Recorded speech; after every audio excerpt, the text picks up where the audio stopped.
En 2001, la découverte d'un crâne fossile dans les sables du désert révolutionne l'histoire de l'origine de l'humanité. Surnommé Toumaï, il appartient à une nouvelle espèce de préhumain et se situe très loin dans l'histoire de notre histoire. Désormais, on peut parler de 7 millions d'années. Sa découverte à l'ouest du Grand Rift africain sonne le glas de la théorie de l'East Side Story. Au cœur du désert, comme dans les laboratoires les plus sophistiqués, une équipe de chercheurs se lance dans de multiples investigations scientifiques. Ils cherchent à reconstituer son visage, à déterminer son environnement naturel.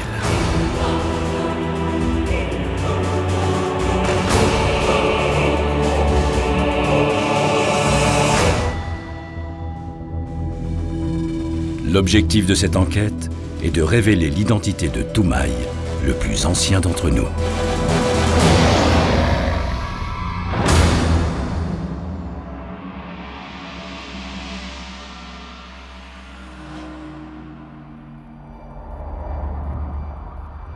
« 7 millions d'années, c'est vertigineux. Toumaï vient du fond des âges. 350 000 générations nous séparent de lui. Il aurait pu disparaître à jamais de la surface de la Terre, mais elle l'a protégé. Le crâne de Toumaï s'est fossilisé.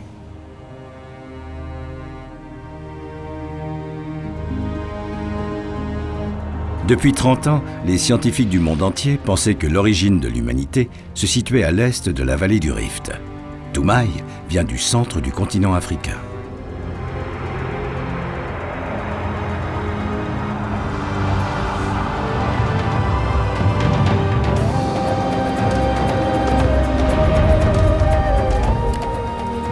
C'est dans le désert du Djourab, au nord du Tchad, qu'ils l'ont sorti des sables. Ces hommes font partie de la mission paléo-anthropologique franco-tchadienne. Cela fait 15 ans qu'ils prospectent et fouillent dans la région.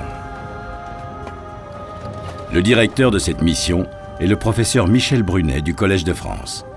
Pendant plus de 30 ans, ce paléo-anthropologue s'est attaché à mettre au jour des australopithèques, ces préhumains bipèdes qui ont vécu en Afrique entre 4,4 et 1,2 millions d'années.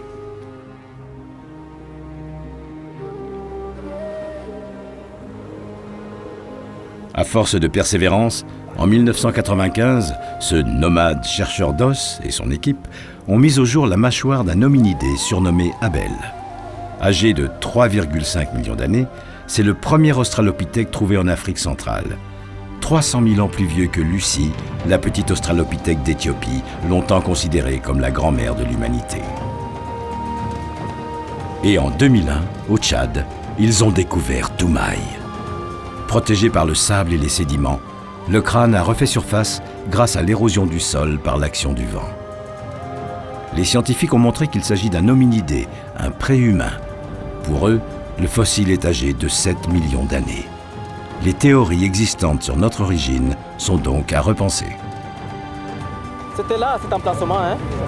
En quelques secondes, Toumaï a fait une entrée retentissante et très remarquée dans le monde des vivants. Quand je l'ai sorti, j'ai regardé dans tous les sens possibles et toujours je m'apercevais de rien. Et quand je l'ai retourné dans cette position, c'est là où j'ai vu les deux orbites plus la fosse nasale. Directement, c'était les battements cardiaques, le rythme cardiaque avait augmenté un certain temps et quand j'étais tout seul. Et juste pendant quelques 15 minutes, tout seul avec le crâne et j'ai gratté tout autour. On avait ce qu'on cherche. Il dit un hominidé et je dis regarde ça.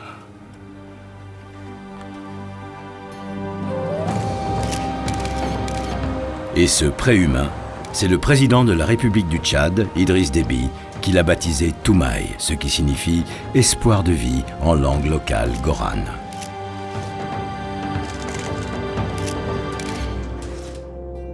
Pratiquement, on a doublé la longueur de nos racines dans le temps.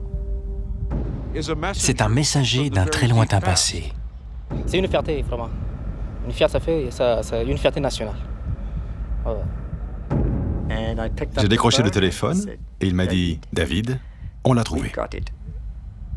Les découvertes d'Abel d'abord et puis surtout de Toumaï ont élargi considérablement le berceau, ce que l'on considère comme le berceau tropical et africain de l'humanité. Et il faut repenser cela de manière plus généreuse, je dirais. Ça a demandé 1 an, quoi. 1 an avant que je sois capable de remplir la toute première page de son passeport.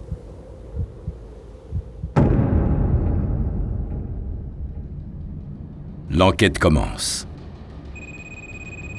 Un des premiers objectifs est de savoir comment Toumaï se situe par rapport au grand singe. Michel se rend au cœur d'un immense accélérateur de particules, le synchrotron. Cette machine génère un faisceau de rayons X, 1000 milliards de fois plus brillant que les rayons X conventionnels. Grâce à ses propriétés remarquables, la lumière synchrotron permet d'imager puis de numériser en 3 dimensions la structure du crâne de Toumaï.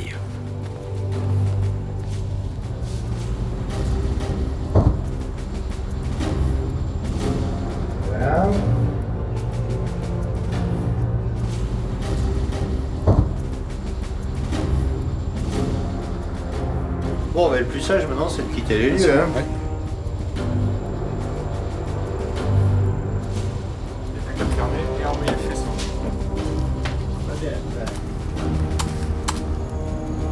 Seul ce puissant faisceau lumineux peut révéler les détails de l'anatomie interne de Toumaï. Avec la fossilisation, la matière osseuse de son crâne est devenue semblable à la roche qui s'y est accrochée. Il faut donc pénétrer cette roche et atteindre l'os du crâne.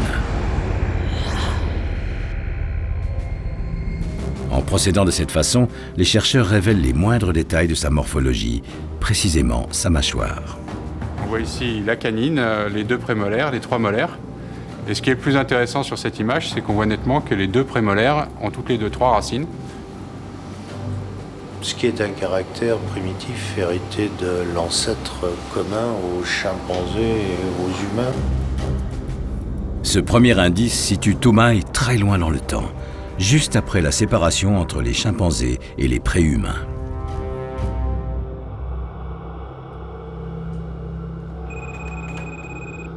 Michel souhaite maintenant redonner au crâne de Toumaï sa forme d'origine, non déformée.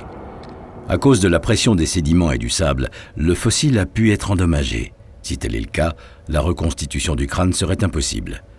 Les résultats de l'étude qui en découleraient seraient partiels. L'enjeu est de taille. Le pauvre crâne a été déformé pendant les millions des années de sédimentation. Et on peut seulement reconstituer ces déformations en virtualité, parce qu'on ne peut pas corriger l'os. Alors je prends ce fragment, et on peut commencer à les remettre dans l'état anatomique original, comme ça. On voit aussi que toute cette partie-là, cet enfant, c'est...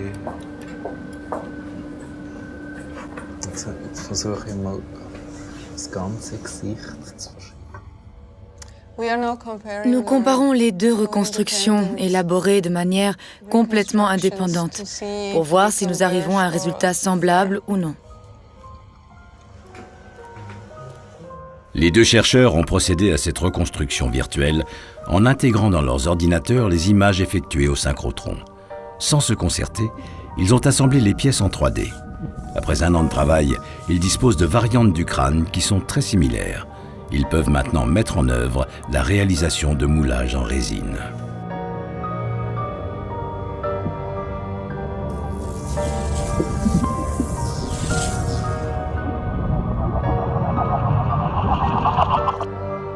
En attendant, Michel dispose d'une reconstruction virtuelle fiable pour ses premières interprétations.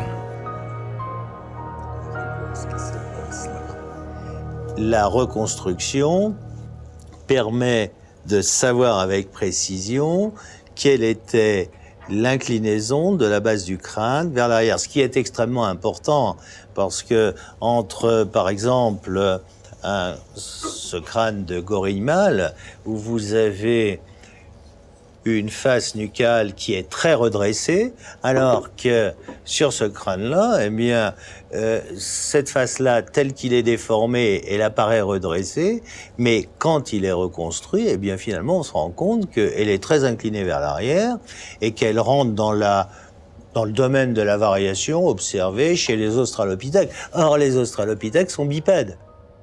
Alors là, on a encore une fois le chimpanzé, le gorille et Toumaï. Grâce à cette reconstruction, les scientifiques confirment que Toumaï n'est ni un ancêtre du gorille, ni du chimpanzé, tous deux quadrupèdes. Michel pense même que Toumaï était bien un préhumain bipède. Mais pour le moment, il reste concentré sur la reconstitution du visage de Toumaï par le professeur Zollikofer.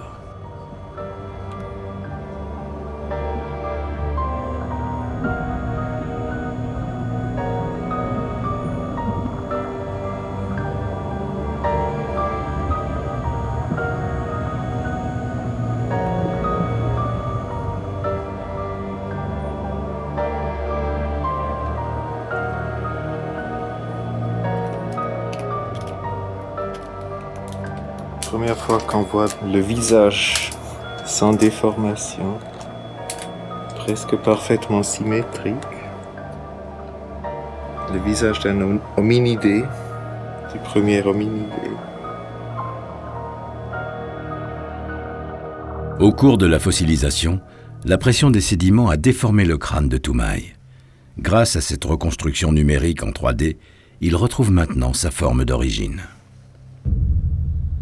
Sur ce moulage, il est maintenant possible d'ajouter les muscles et la peau. Comme lors d'une investigation médico-légale, l'objectif est de reconstruire un véritable portrait robot.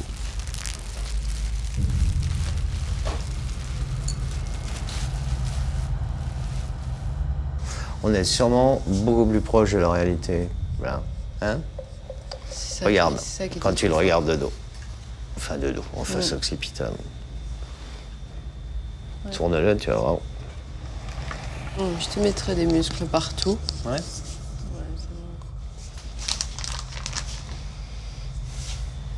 Là, tu as une dépression au milieu. C'est légèrement... Passe son doigt. Celui que j'ai dessous, ça c'est celui que tu m'as donné, ça c'est un moulage que j'ai refait.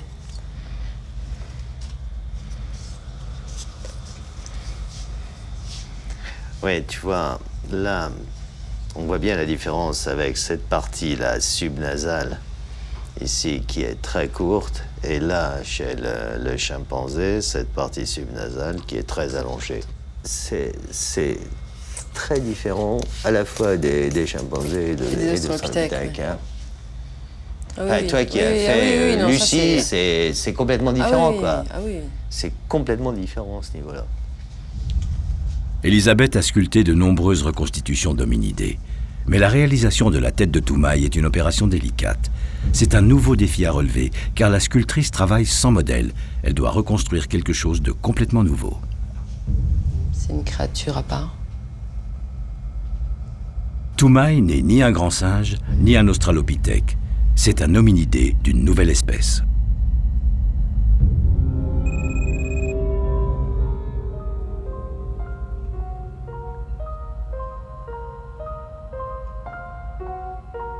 Peu à peu, cette créature semble revenir à la vie. Cette pièce unique est vraiment le résultat d'une collaboration étroite entre l'artiste et le scientifique.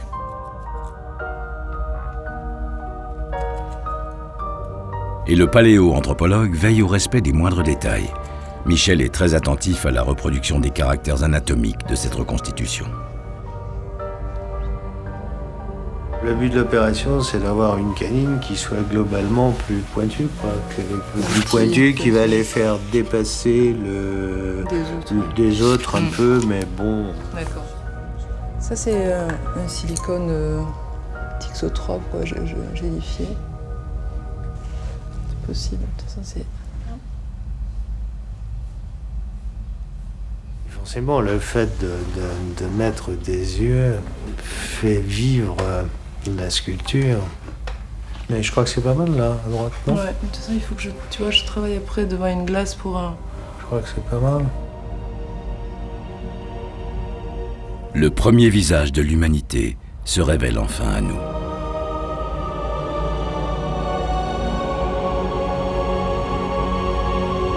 Pour les paléontologues, pour les anthropologues, l'image de Toumaï que nous avons, c'est celle-là. Ça, c'est peut-être proche de la réalité, mais on ne sait pas. Puisque on ne sait pas, on ne connaît pas les poils, on ne connaît pas les yeux, on ne connaît pas le nez. Et donc, si on avait l'occasion de rencontrer Toumaï en sortant de ton atelier, il était peut-être pas si différent que de cela. Peut-être pas.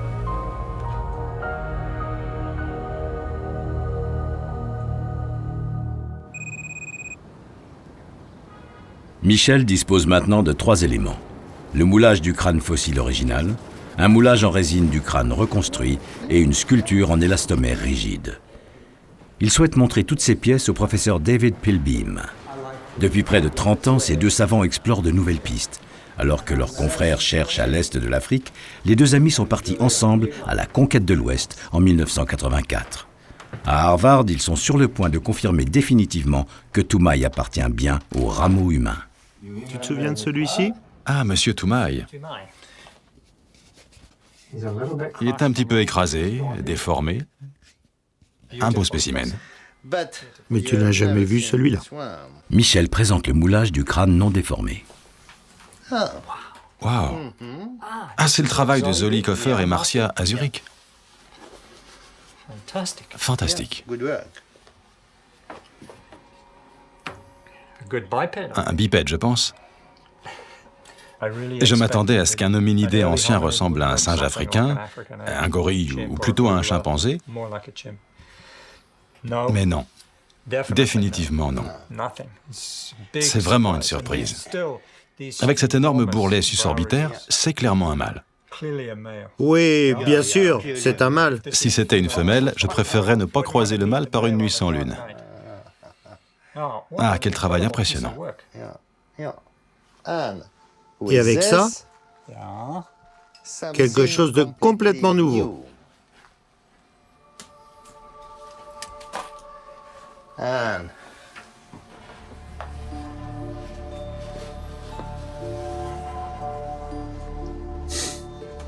Okay.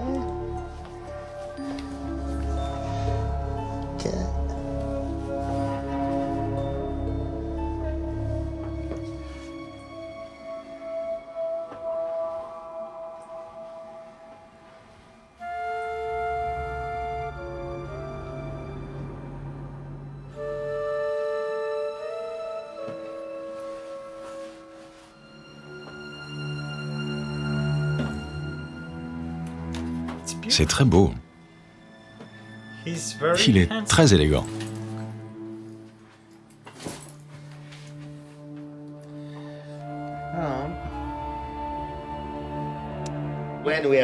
Et là, quand nous le regardons, nous sommes en face du premier visage de l'humanité.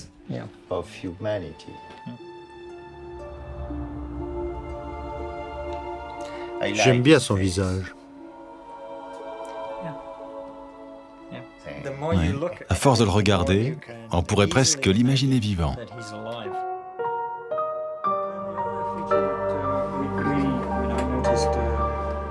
Dans le laboratoire d'anthropologie, Michel et David comparent Toumaï à des grands singes, chimpanzés et gorilles, mais aussi à des préhumains. La canine supérieure de Toumaï est de petite taille. Son usure s'est faite par la pointe.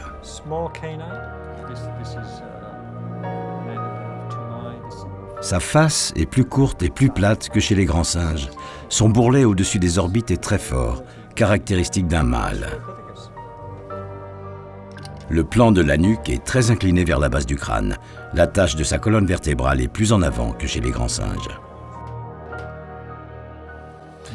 Il ne ressemble pas aux grands singes africains.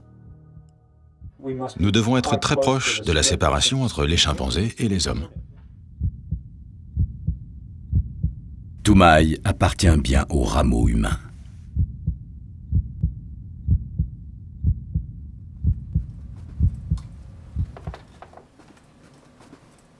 Mais des questions hantent les scientifiques. Comment se déplaçait Toumaï? Était-il bipède? Lorsque la plupart des primates marchent, ils lèvent la tête pour pouvoir regarder vers l'avant. Le plan du trou occipital est presque toujours perpendiculaire à l'orientation du cou. L'angle entre les deux peut varier de 10 degrés environ. Donc si vous placez la tête de Toumaï sur un corps de chimpanzé, ses yeux regardent toujours vers le sol. Il devrait alors fortement incliner son cou pour regarder devant. Par contre, si vous mettez la tête de Toumaï sur un cou humain, en raison de l'orientation du foramen magnum, ses yeux vont regarder directement droit devant. C'est pourquoi il doit être bipède. En plus, l'angle formé par le plan de la nuque et celui des orbites est supérieur à un angle droit, chez Toumaï comme chez les humains. Tous ces caractères font de Toumaï un représentant de la famille humaine. C'est même le plus ancien. Son nom savant en latin est Sahelanthropus tchadensis, l'homme du Sahel tchadien.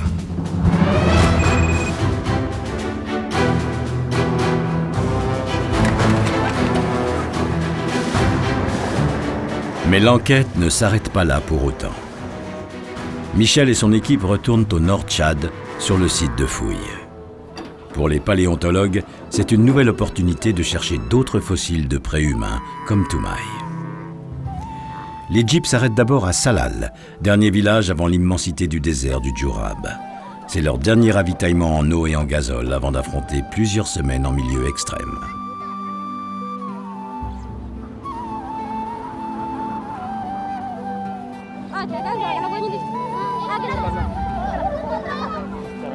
Déjà. Salam alaikum. Alaikum salam. Mashallah. Alhamdulillah. Alhamdulillah.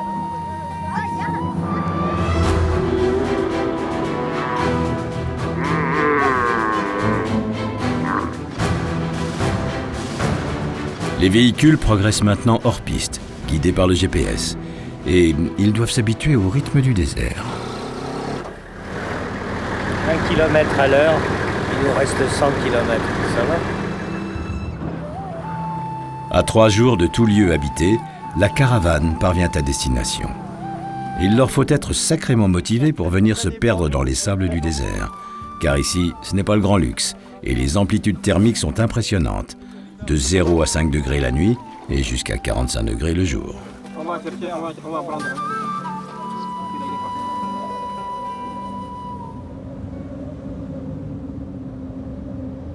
Dès le réveil, Michel examine à nouveau le crâne en compagnie de Mackay et de Likius, les 2 premiers paléontologues tchadiens. Ils font partie de l'équipe depuis le début et c'est eux qui sont en charge de tous les fossiles trouvés ici. Ce qui pourrait sembler être une crête sagittale, c'est pas du tout une crête sagittale, c'est simplement une cassure. Et par ailleurs, tout le plan du cal est vraiment très incliné vers l'arrière. Incliné, ouais, tout à fait. Les scientifiques commencent leurs recherches dans la zone où ils ont trouvé Toumaï.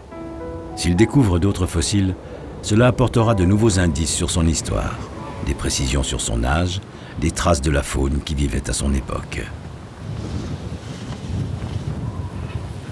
On cherche des indicateurs de milieux propices à la vie d'hominidés.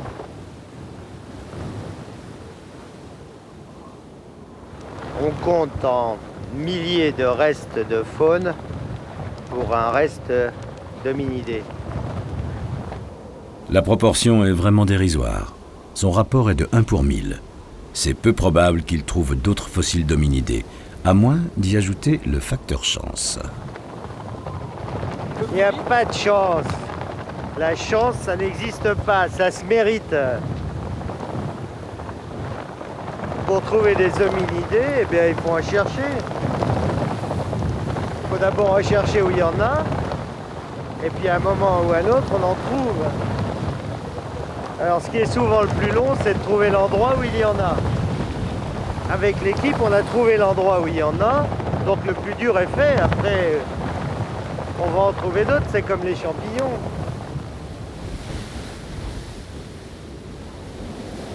Le vent, c'est à la fois notre pire et notre meilleur ennemi. Notre pire ennemi parce que c'est des conditions de travail qui sont vraiment très difficiles, qui sont assez fatigantes. On avance beaucoup plus lentement que par temps normal, par temps clément. En revanche, c'est lui qui dégage au fur et à mesure les fossiles et on peut les voir apparaître.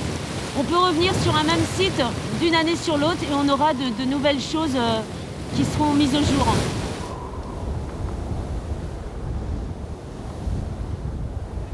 Au fil du temps, l'accumulation de sédiments a transformé les squelettes d'hominidés ou d'animaux en fossiles.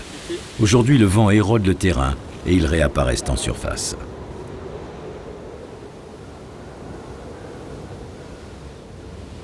Alors le tout, c'est de pouvoir petit à petit faire des puzzles, mais si on n'a pas la pièce qui est juste à côté de cette pièce que l'on trouve cette année, eh bien, il faut attendre l'an prochain de pouvoir la trouver.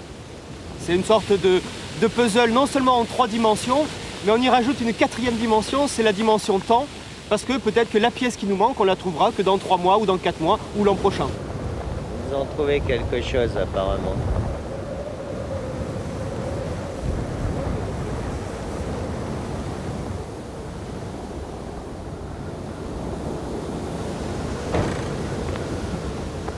Voilà le type de pièce qu'on peut ramasser par gros temps ici.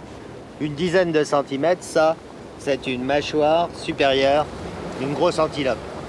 Ici, à titre de comparaison, vous avez une mâchoire inférieure, droite, d'un hominidé qui a été trouvé à côté de Toumaï. C'est pas le même individu. Toumaï a une dent de sagesse en haut qui est neuve. Ici, la dent de sagesse est très usée. On a d'autres restes qui font que, dans un périmètre très petit, quelques dizaines de mètres carrés, on a au moins les restes appartenant à 6 individus différents. C'est-à-dire qu'on a sûrement là, pour la première fois, les restes de la première famille préhumaine. Dans l'histoire des sciences, c'est une véritable révolution. Mettre au jour non pas un individu, mais toute une famille datant de l'origine de l'humanité. Pour l'équipe, c'est une motivation supplémentaire de balayer le désert à la recherche d'autres indices. L'enquête sur l'environnement de Toumaï commence en compagnie du géologue. Philippe Duringer cherche à découvrir des traces de vie végétale d'il y a plusieurs millions d'années. Pour lui, le sol est comme un livre ouvert sur le passé. Ici, c'est le seul endroit sur des centaines de kilomètres carrés où il a trouvé des racines de plantes fossilisées. Si je me réfère à l'endroit où il a été trouvé, c'est-à-dire là, il y a beaucoup de racines, il y a de la végétation, je ne peux pas dire quel type de végétation, mais dans la mesure où il y a au-dessus de ce niveau-là des séries de lacs qui arrivent, c'est sans aucun doute une bordure de lac. Maintenant, bordure des lacs, évidemment, c'est très très ouvert. Hein. Ça peut être une bordure de lac à côté d'un désert, ou ça peut aussi être une ligne de rivage avec un méga delta qui est quelque part par là. Mais les environnements sont assez similaires. Le Tchad n'était donc pas un désert à l'époque de Toumaï. Mais à quoi pouvait bien ressembler le décor naturel des premiers hominidés? Sur la planète, un lieu attire plus particulièrement l'attention des scientifiques. L'Okavango. Au Botswana, ces eaux viennent se perdre dans les plaines sableuses du désert du Kalahari et forment un immense delta.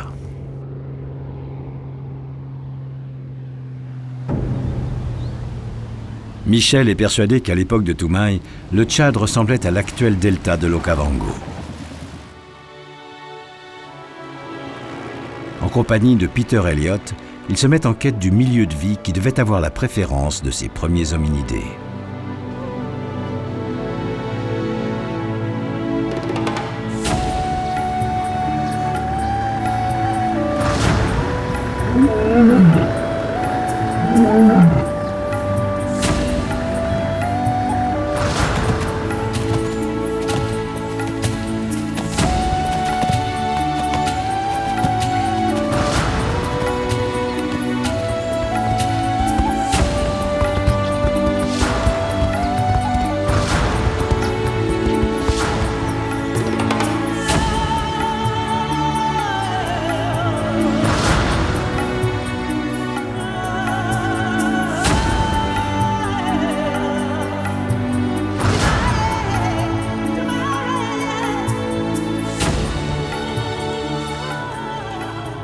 Le delta de l'Okavango est constitué d'une alternance de lacs, de rivières, de canaux, d'îlots avec des forêts-galeries et de la savane arborée. Et Michel devra parcourir ces différents milieux avant d'espérer trouver un site proche de l'environnement naturel de Toumaï. En attendant, il semble avoir découvert un élément intéressant concernant la faune. C'est un peu comme si on était là, au Tchad, au cours d'une période humide, avec de la prairie. Là, dans cette prairie, vous pouviez avoir les antilopes, les chevaux qu'on a. Dans la mare là, qui est à côté, vous avez les hippos, ils sont là encore, les anthracothères. Toumaï devait pouvoir admirer des paysages comme ça. C'était assez chouette, ils avaient de la chance, quoi, hein, ces premiers hominidés finalement.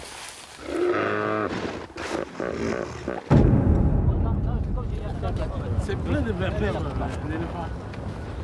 Mais t'en as combien toi?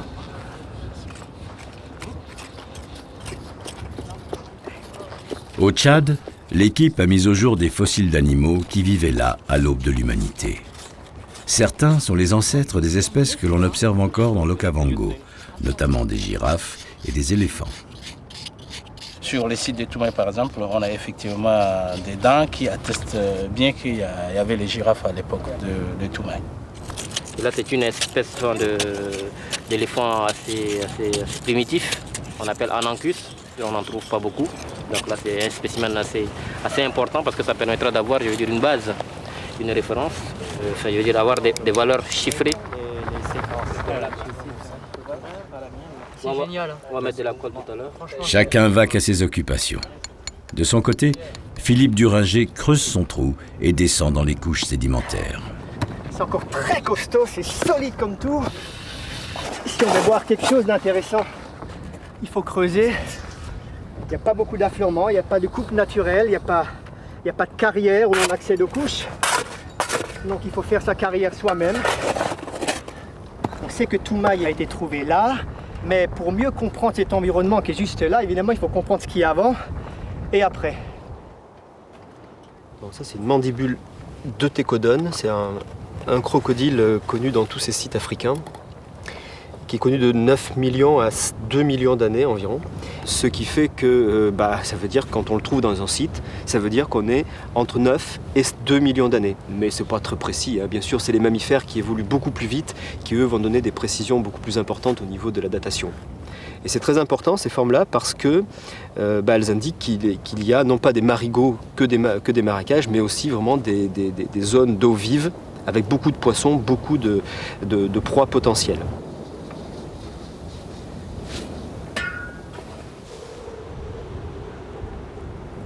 Olga Otero vient de faire une très belle découverte. T'as de la chance, toi. Ouais. Un beau spécimen.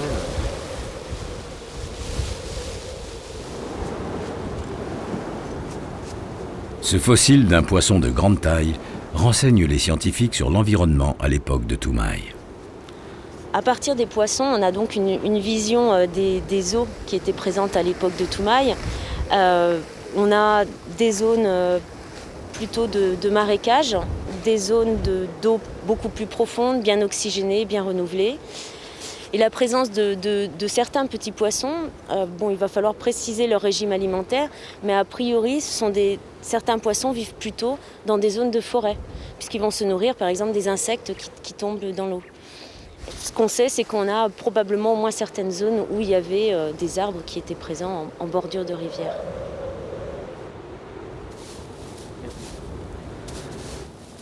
Les poissons sont souvent de bons indicateurs de milieu de vie, comme le sont aussi les rongeurs. On a trouvé 8 dents sur le volume. Ça représente à peu près une dent pour 3 tonnes de sédiments. C'est très pauvre. Ici, on a trouvé une dent d'un rongeur, d'une souris, qui est commune avec l'Afrique du Nord à la même époque. Les préhumains aussi ont peut-être migré de l'Afrique du Nord vers le centre de l'Afrique et même vers l'Est. Les scientifiques n'ont pas la réponse pour le moment.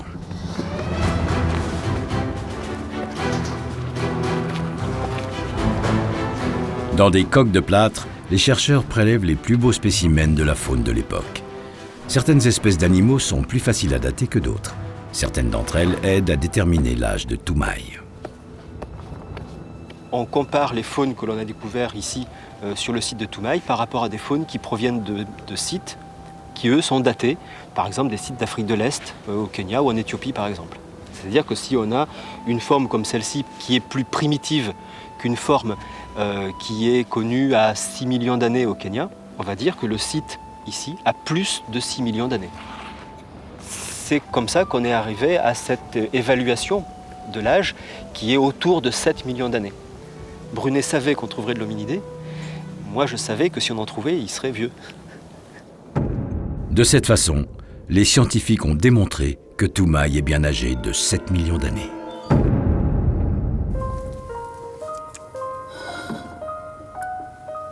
L'enquête se poursuit en laboratoire avec une expérience inédite sur les dents de Toumaï, et notamment sur sa canine. Et c'est quand même un caractère des plus importants, cette canine. Cette canine qui a une usure, une facette d'usure presque plate, et qui visiblement ne fonctionnait pas du tout comme un croc de grands singes, de orang-outans, de chimpanzés ou de gorilles.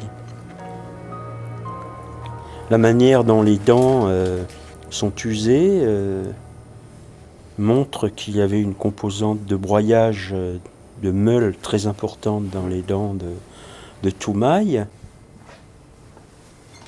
Cette particularité permettait à Toumaï de se nourrir d'aliments plus coriaces. Des tubercules, des rhizomes, des noix dures, des noix qu'il faut casser et qui expliquent un certain nombre de caractéristiques des mâchoires et de la forte musculature des mâchoires. La difficulté de la reconstitution vient du fait que ça ne l'empêchera pas de manger aussi des termites et des fruits tendres. Mais il est évident que rien que l'aspect morphologique trahit déjà un type de régime alimentaire différent des grands singes. Ça, je crois que...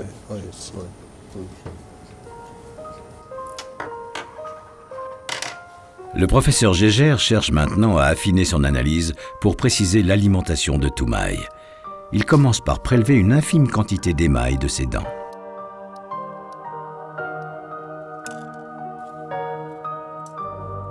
Soumis à une attaque par l'acide, l'émail libère du gaz carbonique. L'analyse de ses constituants, fixée depuis 7 millions d'années, nous renseigne sur les végétaux qu'il consommait. La connaissance de ces grands types de végétaux ingérés apporte déjà des informations extrêmement importantes, puisqu'on peut séparer une nourriture provenant de forêts tropicales humides d'une nourriture provenant de savanes sèches. Et c'est précisément l'objet du débat de savoir si Toumaï vivait dans une forêt tropicale humide ou s'il vivait dans une savane sèche ou s'il vivait en bordure des deux. Dans l'Okavango, Michel cherche aussi des informations quant à l'alimentation des premiers hominidés. Sûrement que si Toumaï avait des fruits comme ça, il aurait sûrement aimé. Ouais. Mais pas uniquement ça, quoi. Mais avec d'autres, oui, pourquoi pas. Continuez, moi je regarde par ici. Ça donne quoi?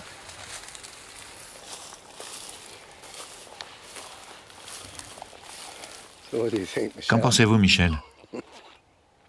Oui, ce n'est pas mauvais. C'est un bon fruit mûr. Je pense que si Toumaï était arrivé ici et avait trouvé ses fruits sur le sol, il aurait fait un festin. Et après, vous avez un noyau. Ouais.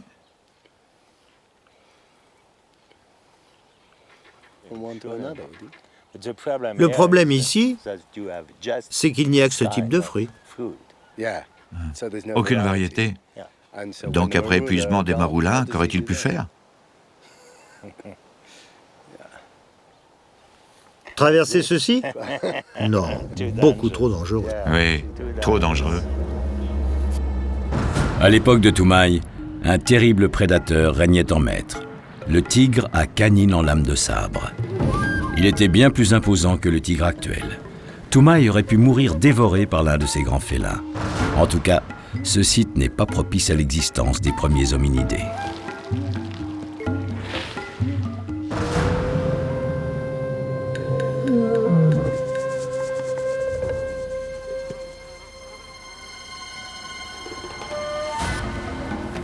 Michel part explorer une nouvelle zone au cœur de l'Okavango. Il lui faut trouver un milieu plus fermé, une forêt qui pouvait fournir à Toumaï nourriture et protection. Mais le scientifique parvient sur un site encore moins accueillant que les précédents.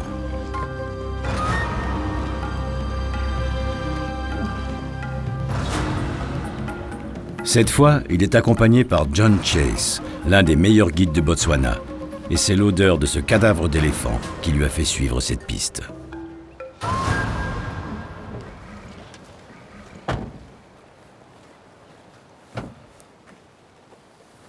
Malgré le danger, les hommes sont déterminés à s'aventurer plus près. Ce massacre est sûrement l'œuvre de braconniers. Blessé à mort, l'éléphant a parcouru des dizaines de kilomètres avant de succomber hors de leur portée. Sa carcasse sert maintenant de nourriture aux animaux de la région. Il y a 7 millions d'années, Toumaï aurait pu lui aussi profiter de ce genre d'opportunité. Il s'est sûrement trouvé dans des situations de ce type où il y avait à ce moment-là plus d'éléphants. La population d'éléphants était plus variée. Certains moments, il y avait 4 genres différents, donc beaucoup plus d'éléphants. Donc il a dû se trouver dans des situations comme ça, avec son groupe. Et donc, pourquoi pas, il a pu être dans certains cas, à certains moments, dans certaines occasions, être comme ça, charognard et manger un peu de viande. Varier la nourriture et s'adapter à un régime plus généraliste est aussi l'un des caractères qui a dû contribuer à faire de Toumaï un préhumain. Après plusieurs jours d'expédition dans le delta de l'Okavango, Michel touche enfin au but. Une zone de végétation plus boisée attire son attention. Et voilà, ici, les arbres sont très proches de la rivière. Beaucoup de nourriture.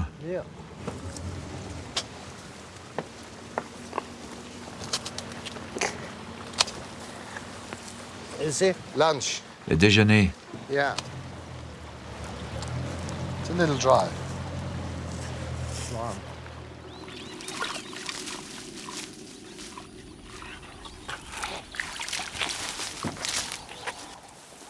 Pour l'équipe, ce site est une vraie découverte. Toutes les conditions sont enfin réunies.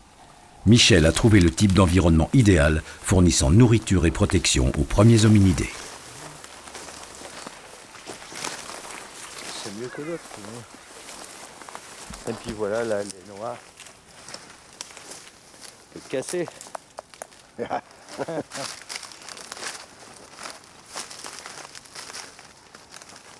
L'ensemble des fruits là, des feuilles relativement tendres, plus ce complément de nourriture qu'ils peuvent trouver auprès de l'eau, fait un ensemble où on peut trouver à manger pour des premiers hominidés.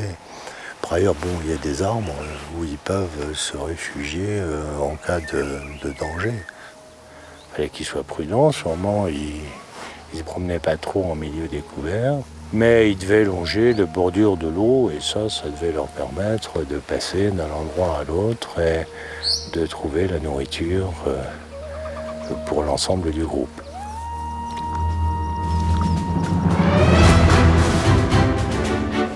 Au cours des différentes missions de terrain et de fouilles, les scientifiques ont accumulé de précieuses données qui vont leur permettre de documenter les tout premiers moments de l'histoire de l'humanité. 377, un astragal de girafidé. 77. Qu'est-ce que vous avez là-bas, c'en est 377. Seuls des femmes et des hommes passionnés sont à même de consacrer leur existence à recueillir ces témoignages fragmentaires de vie que l'on pensait disparus à jamais.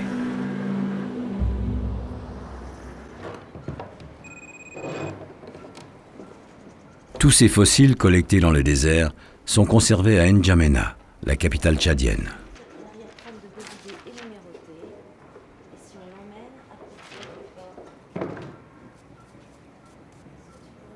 L'étude de ces éléments ont montré que Toumaï était lié à une 50aine d'espèces d'animaux, dont plus de la moitié sont des mammifères primitifs, des carnivores comme le tigre à dents de sabre, et des éléphants, des chevaux à 3 doigts, des girafes, mais aussi des antilopes, des hippopotames et tant d'autres.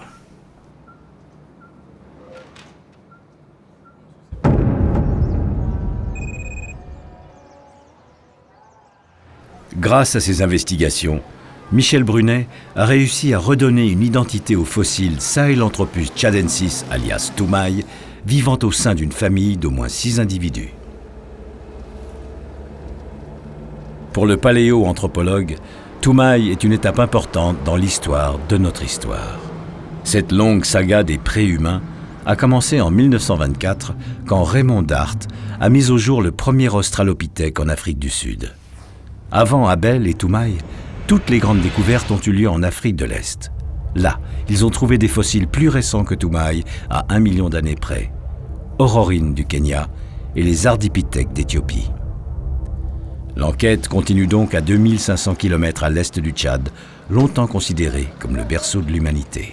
Aujourd'hui, Michel veut confronter Toumaï à Ardipithecus kadaba. C'est le fossile d'hominidé le plus ancien d'Éthiopie, avec ses 5,8 millions d'années. L'objectif secret de ce voyage est de voir si Toumaï et Ardipithèque seraient apparentés. L'étude commence en compagnie du professeur Tim White, un éminent spécialiste de l'étude de l'évolution humaine.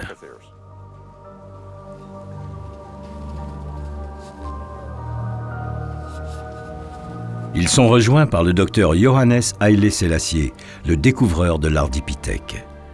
En comparant les dents d'Ardipithecus avec celles d'un Sahelanthropus, un préhumain comme Toumaï, Tim et Johannes constatent que la structure des mâchoires est très proche.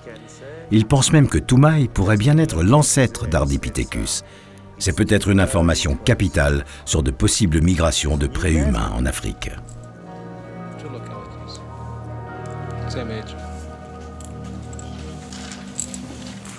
Pour moi, il est trop tôt pour répondre. Je n'ai pas assez. Tu n'as pas assez. Nous n'avons pas assez de fossiles. C'est trop tôt. Mais toi, Johannes et moi, nous pouvons être certains que nous avons découvert le même grade évolutif. C'est important, car c'est complètement nouveau. Dans la salle des coffres-forts où sont abrités les fossiles de nos plus lointains ancêtres, les deux savants poursuivent leurs investigations. Ici, Erto. Voici Erto, âgé de 155 à 160 000 ans. Le premier des Homo sapiens, l'ancêtre direct des humains. Donc nous avons ici, dans l'état actuel de nos connaissances de l'évolution humaine, les éléments pour analyser le début et la fin de l'histoire. C'est un moment très émouvant d'avoir ensemble, sur la même table, le plus ancien des sapiens et le plus ancien des hominidés. Nous n'avons pas uniquement ces deux éléments, mais des milliers de fossiles entre les deux, comme cette mâchoire de l'espèce de Lucie. Incontestablement, elle n'appartient pas à un singe, ni à un humain. C'est quelque chose entre les deux. Toumaï n'est pas un humain, c'est un ancêtre de l'homme, un préhumain. Nous connaissons les proportions de son visage, particulièrement ses dents, la base du crâne. Il semble être sur la lignée de l'évolution de l'homme. Il est juste à la base de cette lignée, qui plus tard conduira à des êtres comme Erto.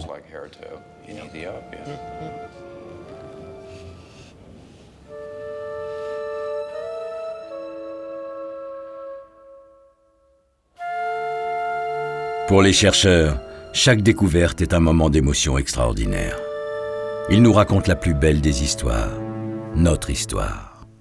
En 1974, dans la vallée de l'Adar, en Éthiopie, l'équipe co-dirigée par le professeur Yves Coppens mettait au jour une petite femelle d'Australopithecus afarensis que nous connaissons tous sous le nom de Lucie.